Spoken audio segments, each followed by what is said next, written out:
저분이 그동안 써냈던 책이 위에 보면 저런 거예요. 프랑스와 이렇게 뭔지 뭐 등등등을 언제부터 저런 책을 내고 있어요? 최근 한 5년 뭐 이렇게 쭉 계속 내고 있었고 그리고 제가 지난주에 저 선생님을 다시 한 번 뵀거든요. 네네. 공정한 미국의 공정이라니요. 그 미국의 건국의 아버지들 있잖아요. 네. 토마스 제퍼슨이 등등등 해밀턴이 그 사람들이 뭐를 참고하면서 미국의 헌법을 만들고 건국의 이상을 만들어 갔는지를 추적하는 거예요. 와, 근데 그 미국으로 건너간 사람들의 상당수가 유럽에서 이주해 간 그렇죠. 사람들. 그때 그 유럽의 계몽주의자들이 항상 가잖아요. 그렇게, 네. 그러니까 미국을 만들 때 그 사람들이 유럽의 계몽 사상을 참고를 했고 네. 그 원소스들이 이 중국의 공자, 맹자에 있으니까 저런 것들도 같이 봤다는 거예요. 그렇군요. 그러니까 미국의 헌법을 만들고 이 연방제를 만들 때도 공자와 맹자를 굉장히 많이 참고했었다라는 걸 자료를 통해서 다 밝혀내요. 그렇군요. 저는 저거는 정말 세계사를 다시 쓸 수 있는 위대한 성과라고 봐요. 그랬을 때 일본 학자들의 책보다 이 내용이 더 풍부한 근거. 일본의 학계도 저렇게까지는 나가지 않았죠. 지혜 유라시아는 무조건 이겼다! 죄송합니다. 이러면 안 돼요. 일본 학자는 유라시아에서 왔다 갔다 했다. 그것까지는 했지만 미국의 태평 대서양을 건너서 새롭게 만들어낸 미국에도 이 동방의 사상이 큰 영향을 줬다까지는 차마 생각을 못했는데 저런 책이 최근에 나온 거예요. 하긴 그 나폴레옹이 손자병법을 즐겨 읽었다고 했잖아요. 트럼프도 읽었다며.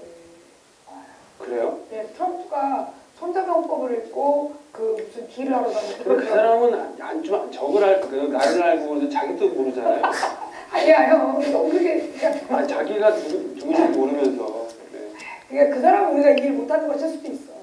자기가 자기를 모르는 게 아니라. 제가 봤을 때 자기가 자기를 이해 못하니까 저러는 것 같아요. 그래요? 자, 넘어가서. 예. 근데 책이 2권짜리인가 봐요? 네, 그리고 굉장히 유라시아 경우 못지않게 두껍고 값은 훨씬 비싸더라고요. 값을 혹시 그래서 뭐 그 재판 찍을 때 좀 올리겠다는 얘기입니까 지금? 책값을? 저요? 네. 저러고 얼마쯤 저 저런 기억 정확히 안 나는데 4만 원 뭐 이렇게. 와. 근데 다행히 성태현 선생님이 유튜브에 성태현 아카데미아가 이런 채널을 운영하고 계세요. 어머. 예. 그래서 저 내고 다시 네, 하려고 구독자 수는 정말 얼마 안 돼요. 몇 명인데? 관심이 생기시면은 저 내용을 네. 또 설명을 할 수 네. 있는 방송이에요? 자, 6만 원이래요. 네? 6만 원이에요. 벌써 네. 오, 잘 됐어. 잘 됐어. 한 권당 5만 9천 4백. 저도 이렇게 밥 먹 유튜브에 황태연의 아카데미야? 황태현 아카데미라고. 아카데미 황태연 아카데미라고 검색해보세요. 황태연 아, 아카데미. 벌써 지금 주문하셨다는 240명. 네.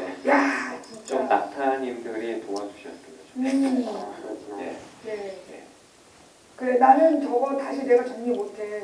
여러분이 유튜브를 보셔야 돼. 저분 1000명 구독자 넘으면 4세 3개월. 자, 책은 저 위에 있는 세 권을 저는 읽었는데 책은 저는 흥미진진하게 봤는데 네. 방송을 제가 끝까지 본 적은 없어요. 그래, 어렵구나. 네, 유튜브도 막 보라고 그러고 그래가지고 유튜브가 250 몇 명 정도 구독자 있는데 지금 1,300명을 육박해 가고 있어요 지금. 놀라운 속도로 늘어나고 있는 거니까 아프리카 TV하고 이병환 박사한테 아무래도 고마움을 표하지 않을 수가 없는 것 같아요. 이 내 카메라로 고마움을 표하면 그 사람들이 와서 지금 많이 낙타라고 하는 사람들이 구독자들인가 봐요. 낙타 타고 유라시아 여행한다고 그래가지고 그 사람들이 댓글로 전하겠죠. 고맙다고도 좀 전해주세요. 자, 다 아직 안 왔지만은 강의는 시작을 해야 될 것 같아서 시작하겠습니다. 57페이지 사무엘 존슨 할 차례인데 여기서 아까 이병환 씨가 중국 통사는 소개를 하는 건 못 봤지만은 이 중국 통사는 중국 철학자 공자라는 책이 사서 중에 맹자를 뺀 삼서를 번역한 책인데 라틴어로 그것보다 좀 늦게 20년 30년 정도 늦게 이 책이 나왔는데 42년경에 한 40년 늦게 나왔구나.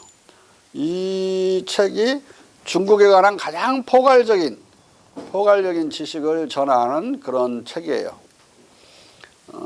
왜 포괄적이냐? 일단 지리적인 것, 정치 사회적인 것, 그다음에 그 나라의 학문, 문화, 예술에 대해서 자세히 설명하고, 그다음에 공자, 맹자에 대해서도 여기서 처음으로 이제 좀 자세히 설명이 돼요. 왜 앞에 중국 철학자 공자라는 책에서 사서 중에 맹자를 뺐을까? 한번 그 생각할 필요가 있어요. 우리 장 선생 왜 뺐을 것 같아? 역성혁명 뭐 그런 거. 맞죠. 역성혁명론이 막 나오는데 극동은 2000여 년 동안 이게 왕이 잘못하면 뒤집어 엎으라고 하는 역성혁명을 계속 가르쳐온 유일한 문명권이에요. 근데 그 책이 그대로 가서 되면은 그 루이 14세가 돈 대 가지고 이게 번역되는 책인데 그냥 엎어버리라는 소리 같으니까 도저히 양심의 가책상 뺐고, 두 번째 문제는 공자보다도 맹자에서 선명하게 그런 어떤 하느님의 도움이 아니라 그냥 우리가 타고난 본성으로 도덕 생활을 할 수 있다는 것을 가장 명확하게 사단지심으로 밝혀놨잖아요, 맹자가. 그러면은 그게 만약에 받아들여져서 유럽에 퍼진다면 실업자 될 사람들 한번 생각해 보세요. 일단 제일 먼저 실업자 될 사람은 신부들, 제일 먼저 실업자 될 분은 교회 신부들 아니야. 제일 먼저 될 분은 여호와야, 여호와. 할 일이 없어져. 그다음에 거기 딸려 있는 성직자들이 다 물론 당연히 그 신부 목사님들이 다 그러겠고, 일단 노마 교황이 할 일이 없어져요. 네? 그래서 이걸 번역을 못 해요. 이 번역은 그로부터 30년이 지난 1711년에야 번역이 된다. 1711년에 프란시스 노엘에 의해서 번역이 돼요. 그런데 번역을 참 잘했는데 이상하게 결정적인 부분에 가갖고 그런 금방 사단지심 설명하거나 역성혁명 설명하는 부분에서 이상하게 군더더기가 많아. 아슬아슬 뜻은 통하는데, 하여간 우리 맹자가 발휘하는 그 반전의 매력 있잖아요. 역설, 파라독스칼한 그 놀라운 표현력을 싹 죽여버려요. 가령 측은지심이 없다면 사람이 아니다, 그렇게 해야 되잖아요. 그걸 뭐라고 주저리주저해서 이 말 번역한 것인지 알 수 없을 정도로 라틴어가 돼 있어요. 그런 것만이 아니라 기타 대단히 그들에게 위험하게 느껴지는 부분들은 많이 물을 타서 번역을 했다. 그럼에도 불구하고 이제 그런 경전 번역을 통해서만 공맹 사상을 그들이 들은 게 아니라 기타 사신, 개인적인 편지로도 많이 번역되어서 오는 것을 들었고 읽었고, 또 직접 와서 그들이 가르치기도 하고, 그래서 생각보다 서적으로 전해진 것보다 그런 사신들, 프라이빗 레러나 기타 직접 와서 포월레숭 강의로 가르친 것들이 못지않게 많다. 가령 이제 18세기 중년만 하더라도 그 이전엔 노자가 소개가 안 됐는데 노자가 번역본이 사사롭게 패밀리와 패밀리 사이를 돌아다닐 정도로 혈압될 정도로 됐고 출판이 한참 늦게 되지만 나중에 늦게 돼서 이제 1차 세계대전이 끝나고 2차 세계대전 사이에 그 양차 세계대전 사이에는 노자에 대한 사람들의 선호가 공자님하고 비슷해져. 대등하게. 노자를 처음 보면서 나중에서 노자를 버리게 되지만 아무런 현실적인 국가 건설에 도움이 안 되잖아요. 노자를 읽다 보면. 읽으면 멋있고 대단히 그 신선되는 느낌이 들지만 그걸로 나라 운영을 어떻게 무의치를 말해야 될 때 무의 자연 해버리면 놔두면 다 돌아간다는 소리인데 꼭 그렇지는 않죠. 시장경제도 자유시장경제도 공항에 너무 자주 오는 공항에 의해서 스스로 망가져서 차곡차곡 독점에 도달하니까 시장경쟁과 반대말은 독점이죠. 독점이 돼버리면 시장은 죽어버리는 거예요. 익명적인 다수의 생산자와 소비자에 의해서 시장은 작동하게 되는데 독점 과점에 이르게 되면 익명적이지 않죠. 서로 담합할 수도 있고 독점인 경우는 담합할 것도 없죠. 과점인 경우에는 담합하지. 시장은 끝나는 거라고. 시장을 그야말로 자연 무의자연으로 놓아두면 시장은 없어져 버리죠. 노자 말대로 하면 없어져 버린다고. 공자님 말대로 시장이 돌아가고 싶어 하는 것대로 다스려 주는 거. 우리 헌법 119조 1항과 2항은 1항은 자유시장을 선언하고 있고 2항은 그게 여러 가지 시장 지배 현상이니 기타 소득의 불균등, 자원의 불균등의 경우는 정부가 개입을 한다. 개입권을 거기다 설정해놨죠. 시장 지배가 벌어지면 민주화를 위해서 개입한다고 되어 있으니까 경제의 민주화를 위해서. 경제 민주화란 말은 우리 헌법 용어예요. 뭐 김종인 말 아니라고. 그걸 개입한다는 이야기는 시장을 위한 개입이에요. Intervention against market이 아니라 Intervention for the market. 시장이 잘 돌아가기 위해서 시장을 위한 개입만을 거기서 말하는 거예요. 왜냐하면 시장 지배 현상 같은 걸 해소한다. 불평등 구조가 심해지면 대중이 참여하지 못하죠. 너무 가난한 백성이 많아가지고 생산되는 제품들을 그들이 사지 못하면 시장 참여를 못하죠. 대중이 참여할 수 있는 경제만이 시장을 작동시킬 수 있는데 소수에게 불평등이 심화돼가지고 부가 몰려버리면 시장은 작동할 수가 없죠. 옛날 DJ의 주장이 대중참여 경제론인데 자유시장 경제론이야. 다른 말로 바꾸면. 소수에게 독점되지 않고 대중에 의해서 운영되는. 그래서 대중이 참여할 수 있으려면은 대중의 소득이 있어야 되겠죠. 전제로 하면은 대중이 최대로 참여할 수 있는 것은 물건을 가장 싸게 생산해야 되고 두 번째는 좋은 품질이 생산돼야 되죠. 시장만이 그 두 개를 달성할 수 있어. 경쟁 속에서 가장 좋은 품질의 생산품을 낼 수 있고 두 번째 가장 싸게 만들 수 있다. 그러면은 아무리 좋은 제품 상품이라도 가난한 사람도 적은 돈으로 살 수 있게 되면 그 부를 누릴 수 있죠. 같이 대중이 같이 누릴 수 있다. 그런 의미에서 대중참여 경제론이었어요. 거기서 가장 가난한 사람들은 노동자 농민이니까 노동자 농민이 참여할 수 있는 경제. 노동자 농민을 위해서 시장을 폐지하는 게 아니라 시장이 가장 잘 작동하려면 노동자 농민이 일정한 유효 수요 즉 구매력을 갖고 소득이 있어야 구매력이 있는 거죠. 가지고 가장 좋은 제품을 가장 싸게 구입할 수 있게 하는 경제를 시장 경제도 뭐 여러 가지가 있을 수 있는데 최소는 완전 자유 경쟁에 접근하는 시장이어야 돼요. 그 시장 자체가. 그는 무의자연이 아니라 무의치 사상이 공자의 사상이다. 사람들이 거의 공부를 안 해가지고 무의 말하면 노자로 알아요.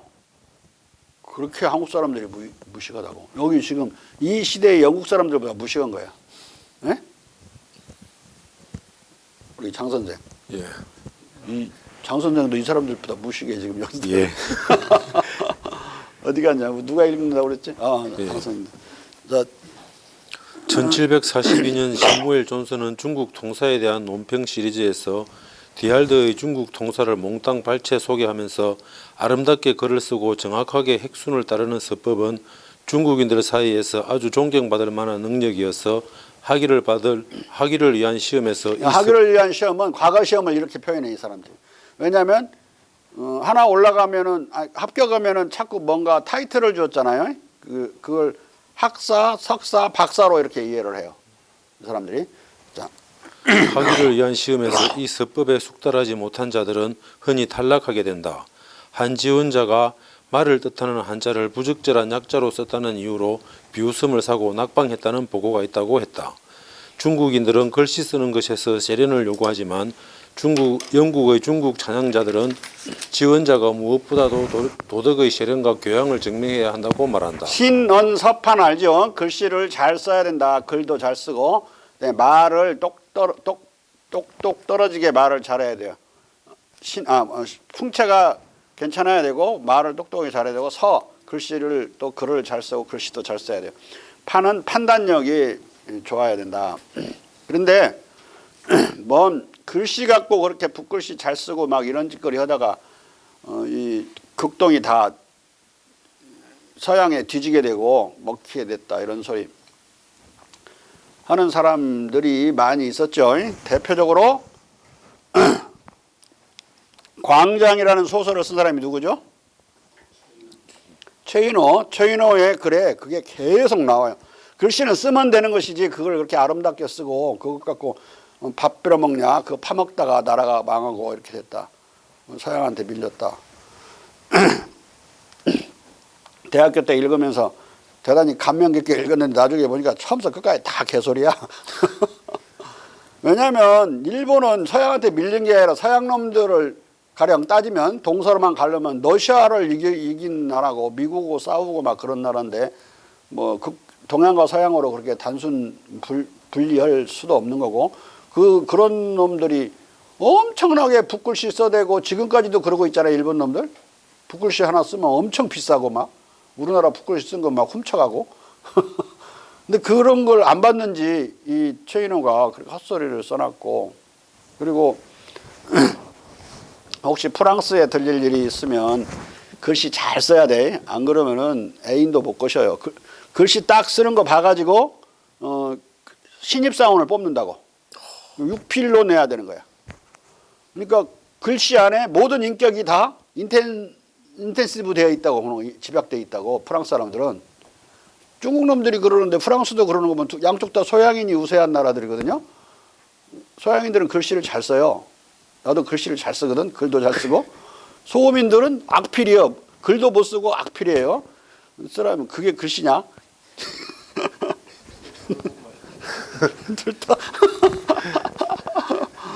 그러니까 소민의 나라에서는 글씨로 사람을 판단하지 않아요. 소양인의 나라에서만 글씨로 판단한다. 글씨를 잘 써야 되고 아름답게 쓸수록 취직도 잘 되고 애인도 잘 것이고 그럴 수 있어. 중국만 그러고 우리만 그런 게 아니라 서구에도 그런 나라가 있단 말이에요. 그러니까 최인원이 말이 얼마나 틀렸냐고 처음부터 끝까지 개소리라고 내가 그랬잖아요. 예? 그것을 광장에서 막 떠든다고 광장이라고 지어놨어 제목을. 뭐 서양에 대한 어마어마한 열등의식 속에 우리는 이쪽에 극동을 잘 알지도 못하면서 일본은 그렇게 발전해갖고 서양을 깨부실 정도 항공모함을 제일 먼저 발명한 놈들이 누군지 알아요? 일본 놈들이요. 그러니까 미래의 해전할 때 아무개 항공모함으로 몇 대 몇이었어 미국하고 일본하고. 갓나 새끼가. 영화도 안 봐? 미드웨이 영화 안 봤어요 이번에? 우리 공군한테 물어보고 모르겠어. 그래도 혹시 공군이 알 수가 있지. 몇 대 몇이었어? 척수로만. 몇 척 대 몇 척이었어? 6대 3이었어. 6대 3. 일본이 6척. 미국이 3척. 이게 하느님이 도와주어서 이긴 전쟁이지. 미드웨이 해전을. 그리고 3척이 있는데 말이야. 두 척만 성하고 한 척 요크하면 수리 중에 있었잖아. 언제 수리되냐 물어보니까 석 달 뒤에 끝난대. 야, 3일 내에 끝내라고 그러는데 하여간 뭐 반파된 상황에 있었고 그 자체가 두 대만 성한데 그 두 대가 얘네들이 6대 중에 일본 놈들은 4척을 출전을 시켰단 말이에요. 그러면 2대 4로 싸워야 되는데 이기겠어? 나는 처칠 말이 맞다고 봐. 하느님이 도와서 이겼다. 이게 전력으로는 비교가 안 되는. 그 다음에 미국의 셔먼 탱크가 얼마나 취약해요. 독일의 타이거죠. 티거 탱크고 10대가 붙어서 그 퓨리라는 영화 봤죠? 한 대 남고 다 깨져버리잖아. 한 방 맞으면 그냥 붕괴돼 버리고 미국 셔먼 탱크는 이거 맞아도 이 끄떡도 없어. 독일 탱크 한 대가 그걸 다 깨는 거예요. 그러니까 무기로도 또 지는 거죠. 미국하고 독일하고. 일본하고 미국하고 또 지고 미국이. 근데 그게 이겼다는 것은 민주주의를 지키기 위해서 하나님이 뭐 역사를 하신 거 아닌가, 기독교인들 말로 하면. 도저히 이길 수 없는 게임이에요. 근데 이제 미드웨이는 이제 이유가 있죠. 그 여러 가지 기록 영화도 이번에 나온 미드웨이라는 영화 옛날 거 말고 옛날 것은 상당히 너무나 영화화되어 있고 이번에 나온 건 상상 다큐멘터리에 대단히 가깝게 만들어진 영화인데 천재 암호 해독 장교가 하나 있었어요. 네? 근데 여러 가지 막 그들이 무전이 많이 왔다 갔다 하는 걸 다 분석을 해보니까 이게 추정이 미드웨이야. 근데 그걸 진주만을 폭격할 거라는 걸 또 미리 맞춘 사람이지만 하루 전에 그것이 상부에 보고되지 않고 중간에 묵살돼 가지고 그 다음날 두들겨 맞거든요. 일요일 날. 근데 그것에 대해서 그 사람이 그걸 맞췄다는 것을 소문을 알고 있는 사령관이 부임을 했어요. 그 사령관이 이제 모르니까 미드웨이라고 그래. 증거 없다고. 추정이라고 그래. 여러 가지 무선을 조사해 본 결과 이제 1위로 추정된다. 프리스밍이라고. 그런데 증거를 갖고라고 그래. 왜냐하면 두 대를 그리로 출전을 시켜야 지금 너 대가 두 대에서 네 척이 오고 있거든요. 뭐 일단 두 척이 부닥쳐서 두 척을 깨고 그 다음에 두 척을 깨고 이렇게 할 수 있는데 그러려면 이미 기다리고 있어야 되잖아. 이 망망대해 태평양에서 어디에 나타나는지 모르고 엉뚱한 데 가 있다간 미드웨이라는 섬이 점령당해 버리면 바로 그 미드웨이에서 미국 본토를 공격한단 말이야. 그러니까 이제 미국은 죽는 거지 그렇게 돼서. 그러니까 그런데 그럼에도 불구하고 이 해군 사령부 미국 사령부는 무슨 걱정을 하냐면 본토로 이게 직항하는 건지 얘가 말한 대로 미드웨이로 와갖고 미드웨이를 점령해갖고 그걸 근거지로 해서 미국을 공격할 건지 감을 못 잡아. 그러니까 어디로 미드웨이와 미국 사이에도 태평양 한가운데 있는 섬이니까 엄청 멀거든요. 이미 그러니까 거기 나타났다는 사실을 안 순간 그때 출격해봤자 소용도 없어요. 그러니까 이게 정확하게 그들이 오는 자리에 나타나서 기다리고 있다가 치는 수밖에 없죠.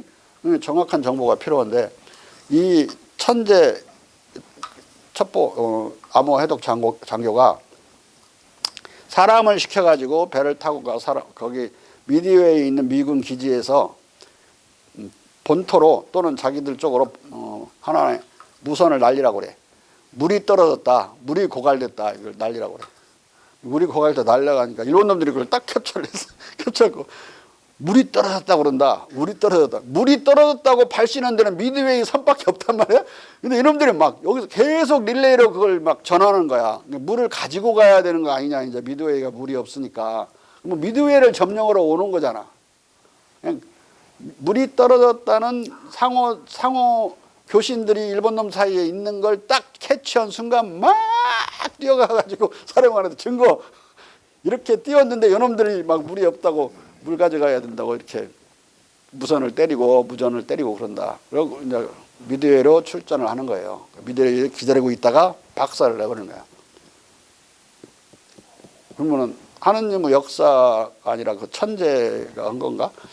다시 역사 이론을 피면 하느님이 역사를 하셔갖고 천재를 내보내준 거지 거기다가.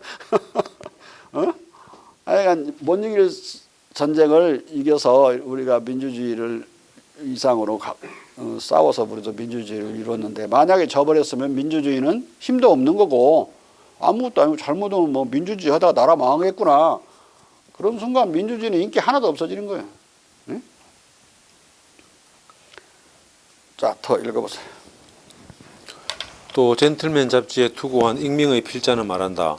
백성들을 안에서 기계적 기술을 위해 얼마나 많은 근면과 천재성이 존재하는가. 그러나 무엇보다도 중국인들이 모든 과학의 정점에 놓은 통치와 도덕에서 얼마나 찬탄할 만한 준칙들이 존재하는가. 나는 어떤 민족도 중국인들보다 더 고상한 도덕적 덕성 개념을 갖추지 못했고 중국인들만큼 수많은 여러 덕성 부문에서의 예화와 사례들을 생산한 적이 없었다고 생각한다. 중국인들은 궁중의 가르침을 위해 이런 예화들을 기록하려는 통상적 배려보다 더 많은 배려를 한다. 이것은 중국의 도덕교육을 찬양하는 익명필자의 글이다. 이거로 고치세요. 18세기 영국인들이 그린 공자의 철학적 초상. 상론했듯이 샘물 존슨은 디알드의 중국 통사에 따라 공자의 정기를 요약 소개하고 공자의 전체적 독트리는 특성의 보급과 인간 본성의 본래적 완벽성으로의 본성의 회복을 지향한다는 말로 공자전기를 마무리 짓고 있다. 이게 인간이 도덕적으로 완벽하게 되는 거 완벽하란 말로 수신을 번역을 해요. 그들이. 이게 진성, 본성을 다한다는 말을 번역했는지 수신을 번역했는지 좀 모호하지만 문장을 비교해 보면 수신이 나오는 곳에 퍼펙션이라는 단어를 쓰고 있거든요. 라틴어로 페르펙소니아라고 되어 있는데 아무튼 인간은 스스로를 고귀하게 만들어야 된다. 고귀하게 만드는 거. 고귀하게 천하무생이 귀자야라. 천하에 고귀하게 나면서부터 고귀한 자는 없다. 나면서부터 천한 자도 없지만 나면서 고귀한 자도 없다는 게 공자의 확고한 철학이죠. 모든 사람은 수신을 통해서 스스로 고귀하게 만들어야 돼요. 근데 이게 서양 철학에는 꽝이 없어. 물론 그 신학에도 없지만 그 철학에도 없어요. 수신 이론이. 여러분들이 우리나라에서 미투 운동이 많이 벌어졌지만은 그보다 더 심한 게 이제 미국 같은 나라인데 미국 같은 나라는 여자들이 이런 뭐 방송국 신문 좋은 직장에 취직하면 여자들은 무조건 다 성상납을 해야 되는 거야. 위에다가 그냥 일반적으로. 이게 문제가 된 게 2017년이에요. 2017년. 우리보다 한참 뒤에 문제가 되기 시작한 거야. 다큐멘터리 비슷한 영화 있죠. 밤셀이라는 영화 이번에 나온 거 그거 한번 보세요. 트럼프를 유일하게 지지하는 언론이 팍스죠. 팍스뉴스 안에서 벌어진 일들인데 수십 년 동안 그런 성착취를 성희롱을 하는 거예요. 그게 문제가 안 되고 그러면서 표리부동하게 막 그런 신사처럼 막 하고 자기를 스스로 전혀 그런 수신하지 않은 자들이 막 권력만을 향해서 돈만을 향해서 살면서 막 텔레비 나와갖고 그 놈을 이제 거기 사장을 옹호하는 놈들이 여기 잘 살고 돈 있는 사람들은 전부 밑에 사람들 타깃이다. 당신도 그렇고 나도 그렇고 그런 식으로 막 변호를 하대. 그런 거 성희롱 걸어가지고 다 끌어내리려고 그런다고. 결국은 그 여자들이 이기는데 여자들끼리 질투와 그런 또 암투 때문에 이 처음에 고발한 여자 편을 안 들어주더만 그냥 한 명도 안 나서요. 그러니까 메인 앵커 우먼이 되려면 그 사장한테 성을 바쳐야 되는 상황이라. 그래요, 악고. 미국이라는 그 무슨 땅에서 공자님이 거기 가서도 가르친 건 분명한데 똑바로 배우지 못한 놈들이 수신은 안 배우고 공자님 태제나 배웠나? 수신이 공자에서는 도덕적 태제보다 더 중요하거든요. 자기를 완벽하게 만드는 거. 모든 사람은 완벽하지 않게 태어나죠. 다만 뭐만 갖고 태어나냐. 완벽해질 수 있는 포텐셜만 갖고 태어나는 거야. 잠재적인 본성만 갖고 태어나기 때문에 그것을 완벽하게 만든다는 말로 진성이란 말을 써. 다할 진짜 바탕 성자 진성 처음 들어봐요? 진성은 어떻게 하는 거냐? 자기 자신을 갈고 닦아서 하는 거예요. 자기 자신 자를 갈고 닦는 거야. 몸 신자는 이 몸뚱이 신자가 아니잖아요. 몸뚱이 이 육체적인 의미로는 우리가 체라고 쓰지. 자기 자신이라는 뜻으로는 몸 신자 신을 쓰는 거예요. 자기 자신을 갈고 닦아. 자를 갈고 닦아서 자아를 자기가 만드는 거야. 셀프 메이킹 오브 더 셀프. 자아를 자기가 만드는 철학이야. 잘 만들어요.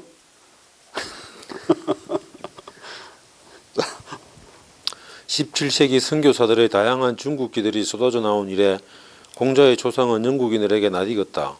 공자의 준칙, 이 준칙들에 기초한 도덕적 문화의 번역과 공자 숭배에 관한 예수의 신부들의 활발한 홍보로 공자는 영국에서 동방의 소크라테스로 받아들여졌다. 신화절의 취향의 유행이 조금 퇴조기미를 보이고 트집 잡는 철학자들과 성직자들이 공자를 간헐적으로 비방하는 조짐이 나타나고 있었을지라도 공자는 여전히 일반적으로 존경받았다. 공자 숭배 열기가 절정에 달했던 시점인 1742년 존슨이 젠틀먼 잡지에 쓴 공자 전기는 20년 뒤에 스카스 매거진에 실린 공자 전기와 특이할 정도로 유사했다. 차이가 있다면 찬미 논조는 1762년의 이 전기에서 최고조에 달했다는 것이다. 내 책 제목을 영국의 공자 숭배라고 그러는데 앞서 한번 잠깐 나왔지만 이때 영웅 숭배가 많이 번져가는 아주 영웅을 필요로 하고 숭배할 대상을 찾고 있는 때에 공자님이 딱 나타난 거예요. 그러니까 공자 숭배로 싹 바뀌어서 이 숭배 열기가 최고조에 달하는 게 1942년부터 이제 62년까지 달하게 되는 거예요. 고전주의자들이 신화지리의 유행에 계속 조정을 쳐대고 있었을지라도 큐 가든에는 보란듯이 공자의 집이 세워졌고 공자의 집은 뭐냐면 하우스 오브 컨푸셔스라고 영어로 돼 있어 이렇게 내가 직역해 놨는데 공자님 사당, 공자님 그 재진에는 우리로 말하면 성균관에 그 딱 있잖아요. 그거야. 그것을 거기다 딱 본따서 모방으로 지어놨어. 자. 공자는 계속 절겨 파타고라스나 솔론 이상의 성자로 묘사되었다. 1762년에도 여전히 스카트 매거진은 그의 철학은 숭고할지라도 최선의 그리스 철학자들을 가로막은 저 난해하고 착잡한 문제들로부터 완전히 자유로웠다고 찬양하고 있다. 영국에서 공자에 대한 접근은 지성주의적이기보다 도덕주의적이었다. 즉 덕성주의적이다. 하나의 모랄 필로소피는 지성주의와 덕성주의로 나눠지는데 철학 전체도 물론 그렇고 소피아나 지혜나 지성을 제일로 치는 걸 지성주의라고 그러고 감각 그렇게 되면 감각이나 감정이나 이런 것들이 격화되죠. 근데 덕성주의는 덕을 최고로 치기 때문에 덕은 도덕 감정으로부터 선 의지가 생기는 거니까 감각과 감성을 중시하게 된다. 감정을. 공자는 그런 덕성주의 입장에 서 있는 거죠. 예. 철학 그러면 맨 이성만 따지고 이런 걸 배웠을 텐데 공자 철학에서는 이성은 한마디도 안 나와요. 오직 감정에 대한 연구가 마음의 감정, 심정에 대한 연구가 전부다. 맹자도 그러죠. 사단지심이 4개의 도덕감정을 말하는 거고 논어의 첫 구절이 뭐야? 유붕, 자 원방내하니 불력 낙호화. 유자는 있을 유자는 뭐 붕우가 있어라고 번역해도 되고 그냥 정관사 무의미한 정관사 붕이 멀리서 찾아오니 즐겁지 아니한가. 즐거움하고 기쁨은 내가 다르다고 여러 번 설명했는데 기쁨은 욕망이 충족되면 무조건 생기는 일시적인 덧없는 만족감이야. 근데 이 기쁨은 상당히 짧죠. 순간 느끼고 밥 한 그릇 먹고 만족감 느끼면 좀 있으면 이제 없어져 버리죠. 좀 있으면 또 배고프니까. 근데 즐거움은 오래가요. 즐거움은 서로 막 주고받는 거기 때문에 즐거움은 반드시 다른 사람들이 있는 더불어서 다른 사람과 더불어서 자들끼리의 공감 속에서만 발생하는 거죠. 공감 감정의 대표적인 게 즐거움이야. 우리나라 사람들이 기쁨과 즐거움을 이론적으로 구분할지 모르더라도 너 친구 만나서 즐겁게 놀았냐? 그건 말이 돼. 친구 만나서 너 기쁘게 놀았냐? 그렇게 말하는 또라이 없죠. 기쁨과 즐거움을 딱 구분해서 쓴다고. 친구를 만난다는 것은 그 재미가 있는 놀이를 했을 텐데 그 놀이를 같이 공유한 거예요. 공감을 한 거라고. 그런 경우에는 재미도 즐거움으로 바뀌는 거예요. 혼자도 놀 수 있어요. 다른 동물도 혼자 엄청 잘 놀아요. 강아지 그 무슨 뭐 하나 줘봐. 그 먹는 그 가짜 껌 뼈다귀 엄청 잘 놀아. 사람도 혼자 잘 놀아요. 그렇지만 같이 놀면 더 재밌잖아. 맨날 철수야 영희야 같이 놀자 맨날 어렸을 때도 그렇죠. 즐거움을 느끼려고. 재미 이상의 즐거움을 느끼려고. 그리고 먹는 것도 기쁨도 혼자 먹는 거 기쁠 수 있지만 혼자 맛있는 거 먹으면 괴로울 수 있어요. 자기 아내나 자기 애인이나 자기 부모님하고 같이 먹으면 이 맛있는 걸 좋을 텐데 혼자는 먹으면서 만족감에서 기쁜데 동시에 또 괴로워 즐겁지 않아요. 근데 그걸 같이 나누어 먹으면 그 나눔으로부터 즐거움이 공감 감정으로 생겨나는 거죠. 즐거움이 생기는 경우는 서로 어울리거나 이런 데도 생기고 서로 어울려서 지내고 사랑하는 데서 즐거움이 생기는 거예요. 도덕적인 행위를 할 때도 즐거움이 생긴다. 도덕적인 행위를 해서 가령 애국지사가 일본군에게 잡혀서 고문당하다 죽는다. 그 사람은 자기가 던진 폭탄이 제대로 터진 것을 윤봉길 의사 같은 경우를 우리가 상상해보면 터진 것을 소식을 듣고 엄청나게 즐거운 거예요. 근데 막 밑에 막 하복부를 막 그들이 뭐 대창으로 찌르고 막 그러니까 엄청나게 고통스럽지. 고통과 즐거움이 공존하는 경우지 그런 경우에. 근데 우리는 기쁨과 가급적이면 즐거움이 공존해야지. 고통이 공존하면 안 좋죠. 그래서 여기 이런 경우에도 다 쾌락, 즉 기쁨과 즐거움을 구분해서 우리가 다 알고 있다. 그러니까 린치당하는 고문대 위에서도 인간은 도덕적인 행위를 한 경우에는 즐거울 수 있는 거예요. 네? 즐거움과 기쁨을 꼭 구분해야 돼요. 그래야 논어의 첫 구절을 이해하는 거야. 여기서 친구가 멀리서 온다고 하지 않았어요. 붕이 멀리서 온다. 이 붕은 오늘날로 말하면 팬, 서포터즈, 지지자, 나를 알아주는 자. 나를 알아주는 자가 멀리서 오니 즐겁지 아니한가. 그 친구가 나오고 뭔가 공감대를 이룬 거예요. 근데 가까운 데서 오는 게 좋겠어? 가급적이면 먼 데서 오는 게 좋겠어? 어? 멀리서 와야 나의 사상이 멀리 퍼졌다는 걸 증명하는 거잖아요. 그래서 멀리서 와서 즐거운 거예요. 멀리서까지도 하여간 책으로나 무슨 이야기로는 소문으로는 공감이 이루어진 거지. 나의 사상을 그가 동조하고 공감을 한 거죠. 그러면 어떻게 돼? 가급적 멀리서 와야 즐거운 거지. 친구는 그런 거 아니에요. 친구는 옆에 딱 붙어 있어야 되고 늘 같이 지내야 되지. 친구가 무슨 멀리 가버리면 그 친구야? 아웃 오브 사이트, 아웃 오브 마인드란 말 있죠. 멀리 가버리면. 미국 유학 가버리면 처음에 뭐 전화질만 하다가 나중에 안 해요. 7, 8년 뒤에 나타나면 너 누구냐? 어? 친구는 그런 벗이라고 쓰지 않고 붕이라고 썼죠. 그래서 나를 알아주는 붕이 멀리서 오니 멀리서 오면 올수록 멀수록 좋죠. 오니 즐겁지 아니한가. 그 다음에는 욕망을 말했어요. 진리욕. 하기 있으십지 불력 여러화. 희열. 이건 기쁨을 말한 거야. 기쁠열, 기쁠희. 그러죠. 두 개. 이거는 열자를 썼는데 알고 싶고 공부하고 싶은 것은 욕망이야. 욕망이 충족되면 무조건 기쁨이 있다고 그랬죠. 만족감으로. 경험으로부터 배우고 또 때 맞춰서 그걸 반복하니 익힐 습자지만 반복한다는 뜻이야. 되풀이하니 뭔가 진리를 알게 돼서 그게 생략됐어요. 기쁘지 아니한가. 예, 그 의문 때문에 생략된 거죠. 뜻은 거기가 보충을 한다면 새로운 지식, 지신, 새로운 지식을 알게 됐다는 뜻이야.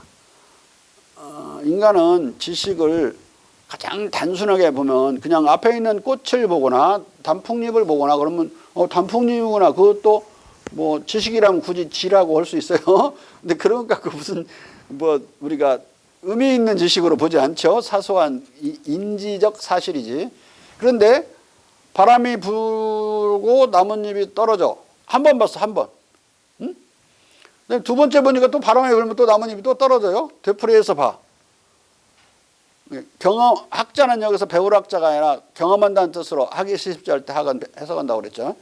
경험으로부터 배운다는 말은 서양에서도 많이 쓰인 경험한다, experience라는 말을 대신해서 많이 쓰니까 또 세 번째 경험에 바람이 부니까 나뭇잎이 떨어져. 그러면은 바람이 원인이고 나뭇잎이 떨어지는 것은 인과관계가 있는 거구나. 바람과 이 나뭇잎의 추락 사이에는 인과적 지식을 얻는 거야, 처음으로. 근데 한 번 봐서는 모르는 거야. 두 번, 세 번 반복. 세 번 반복을 하면 한 30번 반복한다고 쳐봐. 그러면 그건 확고한 지식이 되는 거지. 네? 돌을 하늘로 던지면 낙하에 떨어져. 한 번 던지고 100번 던지고 그래도 떨어져. 1000번 던져. 1000번 떨어져요. 이게 돌은 위에 있으면 낙하한다고 하는 것은 이제 지식인데 그 한 번 경험에서는 그걸 확신할 수 없다고. 근데 10번 하고 100번 하면은 이제 뭐가 지식은 하나도 안 늘어나요. 확신만 늘어나. 10번 던져본 사람하고 한 번 던져본 사람하고 돌멩이가 떨어질 것이라는 것에 대해서 확신하는 게 같겠어요? 100번 던진 사람은 10번 던진 사람보다 훨씬 더 확신하지. 1000번 던진 사람, 10,000번 던진 사람은 훨씬 더 확신한다. 즉 certainty가 증가하는 거예요. 난리지는 증가하지 않는데 확실한 지식이 되는 거예요. 경험과학적으로 확실한. 경험과학적의 진리라는 것은 그 확실성을 말하는 거예요. certainty를. 진리는 뭐냐? 그 확실성이야. 한 번 경험했을 때 지식은 있었지만 진리인지 잘 모르겠어. 반복해 할수록 그게 확신이 100배, 1000배, 10,000배 될 때 이제 과학적 지식이 되는데 문제는 왜 과학이란 말을 붙이느냐? 잠정적으로 붙이는 거야. 진짜로는 뭐 과학이 아닐 수가 있죠. 왜 뒤집어 버릴 수가 있으니까. 거꾸로 다른 힘이 작용해가지고 중력이 작용하지 못하도록 멈추게 만들면 무중력 상태에 가버리면 안 떨어지잖아, 우리가. 어? 일정한 조건에서라고 이제 막 뭔 조건을 막 붙여야 되죠. 그런데 이런 조건에서는 100번을 던져봤더니 돌멩이가 떨어진다고 한 것을 우리가 확신할 수는 있지만 그 반대되는 거, 안 떨어진다고 우리가 확신할 만한 아무런 경험적 사실이 없을 경우에는 과학적 진리라고 그런다. 당분간은 그 반대적인 경험을 하기 전까지는. 응? 그런데 한두 번 또 생기면 확실성에서 덜어내야 되죠. 그러면 이제 certainty에서 probability, 즉 확률 개념으로 넘어가게 되는 거예요. 확률로. 이 개념을 잘 알면 논어의 두 번째 규절, 경험하고 때 맞춰서 또 되풀이하니 새로운 지식을, 아까 인과관계적인 새로운 지식을 얻게 돼서 기쁘지 아니한가, 이 말이 되는 거예요. 온고지식이나 같은 말이야. 온은 반복한다는 뜻이에요. 데우고 또 데운다는 뜻이 데우론자. 식어버린, 한 번 경험했을 때는 딱 봤을 때는 바람이 불면 나뭇잎이 떨어지는구나. 조금 지나면 흐지부지 돼요. 그리고 그걸 다시 또 한 번 경험하면 또 데워져. 자꾸 데워지면 반복될수록 그 새로운 지식으로 변해가는 거죠. 그러니까 확신이 늘어나는 거예요. 믿음이, 빌리프가. 자연과학이 과학이라고 하더라도 거기에는 인간의 감정이 전혀 포함되지 않는 게 아니라 그걸 습관적으로 믿는 믿음이 있는 거예요. 거기에 습관적인 믿음은 개나 다른 동물들도 가지고 있는 거예요. 파블로프 실험 알죠? 종 치면서 강아지한테 먹을 걸 줬더니 한 서너 번 그렇게 했더니 5번째 종만 쳤는데 먹으려고 침을 질질 흘려. 그게 파블로프의 조건 반사죠. 이런 나뭇잎이 떨어지는 거 바람이 불면 그것을 몇 번 보니까 나뭇잎이 떨어진다는 조건이 생기면 반사적으로 우리 머리는 습관적으로 또 떨어지겠지 라고 해서 미래를 예측하는 식이 되는 거예요. 안 그러고는 인간이 못 살죠. 네? 안 떨어질 수도 있어. 그래갖고 딴소리 하고 그런 사람 별로 없잖아요. 안 떨어지면 안 떨어지는 이유를 또 찾으려고 하겠죠. 그래서 믿음이 자연과학의 가장 밑바닥에 있는 감정이다. 그런 습관적 커스터머리 빌리프라고 데이비드 휴메이 그랬죠. 그러니까 공자의 이 태제나 데이비드 휴메의 태제나 아주 유사해요. 유사하게 되는 게 그냥 서당글 읽듯이 논어 읽으면 첫 글, 둘째 글 뜻 전혀 몰라. 그냥 그런가 보다. 그냥 어거지로 이제 엉터리 해서 그런 거죠. 배우고 때 맞춰 또 익히니 기쁘지 아니한가.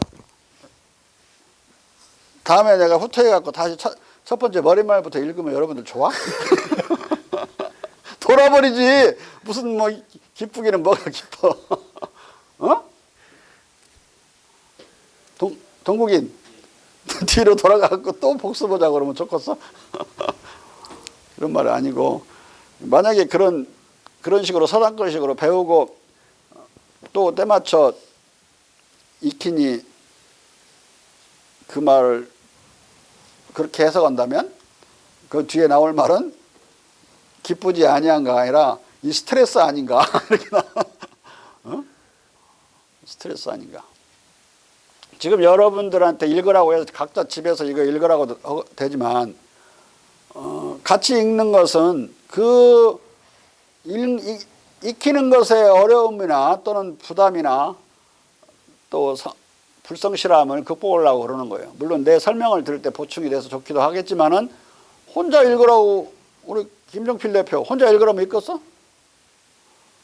내던적으로 아마 내 책 이 정도면 뭐 100개 정도 쓰기 딱 좋을 거야. 자기 금방 잠오고. 그래도 여기서 같이 읽는 것이 결국은 천천히 나가는 것 같지만 결국은 어마어마한 그 누적이 돼요. 벌써 우리 장 선생도 많이 읽어서 누적이 많이 됐을 텐데 네? 혼자 읽으라면 여기 읽기 싫어서 이게 낙숫물이 바위를 뚫는다고 조금씩 그 유구한 것이 일을 성사시킨다고 그랬죠. 공자가. 그러니까 늘 항상적으로 하는 것이 성취를 가져와요. 자, 읽어보세요. 영국인들은 공자의 인품에서 18세기 선인들의 품성이 아말감된 자질을 발견했다. 그것은 관찰자의 객관성과 설기, 조지 1세의 충성성서를 거부한 성공의 신부 윌리엄 로의 개인적 경건성과 순수성, 조지프 앤드류스의 소설 주인공으로 나오는 아주 인간적인 사람의 표본 파슨 아담스의 인간적 연민과 이해심의 아말감이었다. 유교의 이상과 이신론자들의 이상과는 유사성은 분명했지만 공자의 주된 매력은 그 인간 자체의 인격에 있었다. 여기서 진정으로 영국 식탁에서 받아들여질 수 있는 인간이 나타난 것이다. 일찍이 애플리트는 공자는 얼마나 영국인 같았는가 라고 말한다. 그래? 보니까 공자님을 영국인 같은 사람이구나 이렇게 이제 해석하는 거야. 나중에 가면 어떻게 되는지 유럽인 전체, 이게 스코틀랜드와 잉글랜드만이 아니라 유럽인 전체를 중국인으로 바꿔야 된다. 아마 그렇죠. 중국화 시켜야 된다. 유럽을. 자. 그래서 버젤 같은 영국인은 공자 경전들에 대한 심오한 지식과 이해가 고상한 도덕적 특성 개념들과 함께 중국 제국에서 공직을 구하는 모든 사람들에게 요구된다는 것에 놀라지 않았다. 그리하여 자연스럽게 재능과 학식을 가진 사람들에게 영국의 공직이 주어져야 한다는 확신도 중국을 모범으로 삼는 친중의식 속에서 지지를 받았다. 가공의 중국인 편지를 통한 월폴의 정치풍자 서호로부터의 편지 1757년 이런 친중 무드를 배경으로 중국 정치 문화의 관점에서 유럽의 도덕적 타락을 탄핵하고 사회적 갱신을 촉구하는 정서도 무르익었다. 이런 비판적 정서에서 나온 가공적 중국인 편지 형식의 풍자 소설들이 나타났다.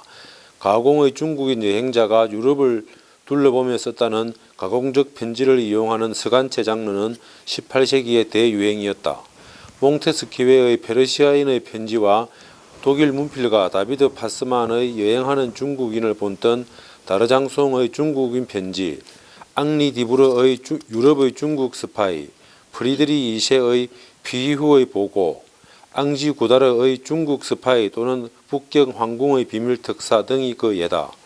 이런 가공적 서간체로 관찰자의 객관적 비판적 관점을 활용하는 기법은 진기성에 더해 유럽을 신선한 눈을 통해 살펴볼 능력을 가진 실제 방문객들이 있었기 때문에 대륙에서 확고히 자리 잡았다. 중국인들 중에 좀 배운 좀 낮은 단계의 선비들이 중국 그 선교사들을 따라서 많이 방문을 했어요, 유럽을. 근데 그들이 서양을 돌아봤는데 그들이 어떻게 판단했을까? 저희들이 상상해갖고 뒤지게 비판적으로 봤을 거다. 이 낙혼 놈들을 많이 비판했을 것이다. 그런 식의 시각으로 자기들을 스스로 소격화시켜가지고 좀 멀리 떨어져갖고 보는 자아 비판 방식이었어요. 문명 비판이죠. 서구 문명을 비판하는. 중국인들은 이러한 논평가들 중의 한 사례였으나 공자의 명성이 유럽에서 고공행진을 하고 있는 만큼 가공적 중국인 방문객은 불가피하게 모두 다 공자의 성품을 지닌 것으로 그려졌다. 영국에서 나온 중국인 편지 형식의 대표적 풍자 소설로는 호러스 월폴의 런던의 중국 철학자 서호로부터 북경의 그의 친구 리엔치에게 보낸 편지와 올리버 골드스미스의 세계 시민 또는 런던에 사는 중국 철학자가 동방의 친구들에게 보낸 편지들이다. 1757년 호러스 월폴의 서호로부터의 편지는 구체적인 정치적 관련 속에서 3년 뒤에 나온 프리드리 2세의 피후의 보고의 영국적 등가물이다. 서호 편지에서 월폴은 프리드리 2세가 겪는 7년 전쟁의 특수 상황에서 교황청의 불순한 행태를 피후의 보고와 마찬가지로 탄핵하고 미노르카를 프랑스에서 잃고 뉴캐슬 정부가 퇴진하고 미노르카 전투의 패배를 이유로 좀빙 제독을 총살한 것에 분노하고 윌리엄 피터의 제1차 내각이 1757년 4월 6일 불신임 당한 뒤 발생한 영국의 정치 위기와 관련해서도 비판의 목소리를 높이고 있다. 아마 프리드리 2세는 월폴의 서호로부터의 편지를 읽었을 것이다. 이 소설은 좌우지간 동맹국인 영국에서 나왔고 호러스 월폴은 1721년부터 1742년까지 20여 년간 영국 총리를 지낸 유명한 정치가 로버트 월폴의 아들이었다. 영국에서 익명으로 연도 표시도 없이 출판된 이 작은 소설책은 2주 만에 5쇄를 찍을 정도로 순식간 팔려나갔다. 그리고 먼슬리 리뷰, 저널 엔사이클로페디, 젠틀맨스 매거진, 1758년을 위한 애뉴얼 레기스터, 포지티브 피스, 크리티컬 리뷰, 뉴 리뷰, 리트로스펙티브 리뷰 등의 걸쳐 강범하게 서평이 실렸다. 상당히 그 히트한 글이었죠, 이 자체가. 이 소호라는 사람은 중국 철학자라고 마음대로 이름을 소호라고 지은 거예요. 중국 철학자의 편지야.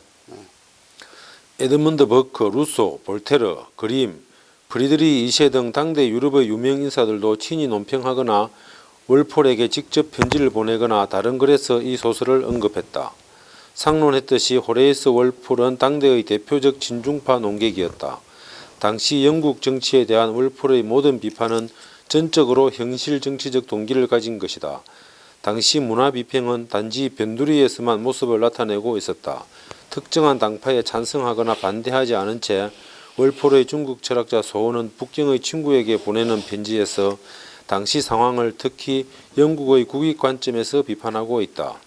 존빙 제독의 처형을 탄핵하고 제독을 군사재판에 해부한 뉴캐슬 정부와 그의 사면을 거부한 국왕을 비판한다. 그러나 자기 아버지 로버트 월폴에게 수년간 철저하게 패배했던 정적 피트를 놀랍도록 관대하게 비판해서 면해주고 있다. 그러나 특히 편지를 쓰는 중국인은 이 나라가 프랑스와 처절한 해전과 식민지 전쟁의 한복판에서 업적을 이룰 수 있는 반면 왕이 이 시기에 시골에서 여름 휴가를 즐기고 있는 것에 대해 깜짝 놀란다. 그리고 월폴은 한 친구에게 이 나라의 우스꽝스런 상황을 서로부터의 편지의 지필 동기로 거론하고 있다. 저자의 대변자인 가상적 중국인 서호는 저자의 대변자로서 부조리로 전도된 세상에 대해 거리를 취하고 영국의 이런 세상을 제대로 된 조서로 비웃는다.